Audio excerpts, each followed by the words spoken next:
My father came from Japan in 1905. He was 15 when he immigrated from Japan. He worked until he was able to actually build a store. Let me tell you a story in the form of a dream. I don't know why I have to tell it, but I know what it means. Close your eyes, just picture the scene as I paint it for you. It was World War II when this man named Kenji woke up. Ken was not a soldier.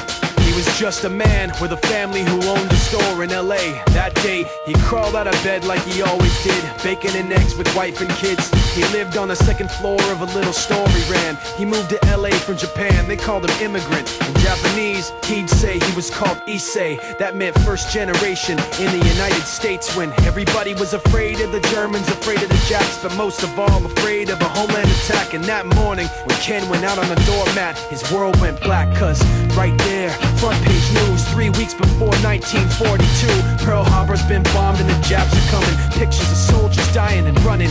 Ken knew what it would lead to, just like he guessed. The president said the evil Japanese in our home country would be locked away.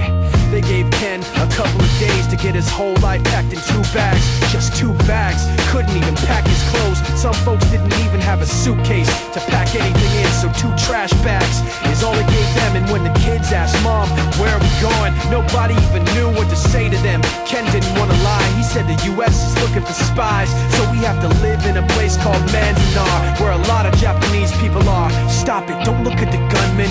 You don't want to get the soldiers wondering if you're gonna run or not, cause if you run then you might get shot. Other than that, try not to think about it.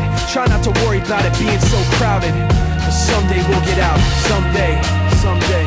As soon as war broke out, so the FBI came and they just come to the house and you have to come. All the Japanese have to go. They took Mr. Need and people couldn't understand why they had to take him, because he's just innocent laborer. So now they're in a town with soldiers surrounding them. Every day, every night, look down at them. From watchtowers up on the wall, Ken couldn't really hate them at all.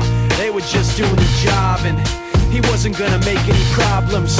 He had a little garden, vegetables and fruits that he gave to the troops in a basket his wife made. But in the back of his mind, he wanted his family's life saved.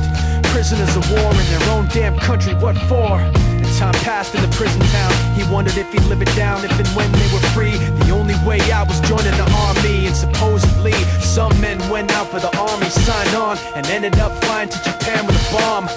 That 15-kiloton blast put an end to the war pretty fast. 2 cities were blown to bits.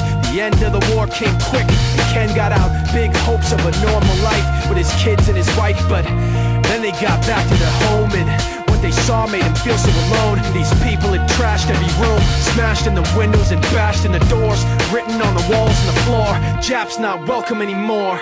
And Kenji dropped both of his bags at his sides and just stood outside. He looked at his wife without words to say. She looked back at him, wiping tears away, and said, "Someday we'll be okay, someday." Now the names have been changed, but the story's true. My family was locked up back in 42.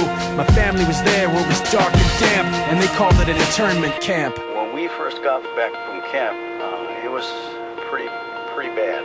I remember my husband said, "Oh, we're gonna stay till last." Then my husband died before they closed the camp.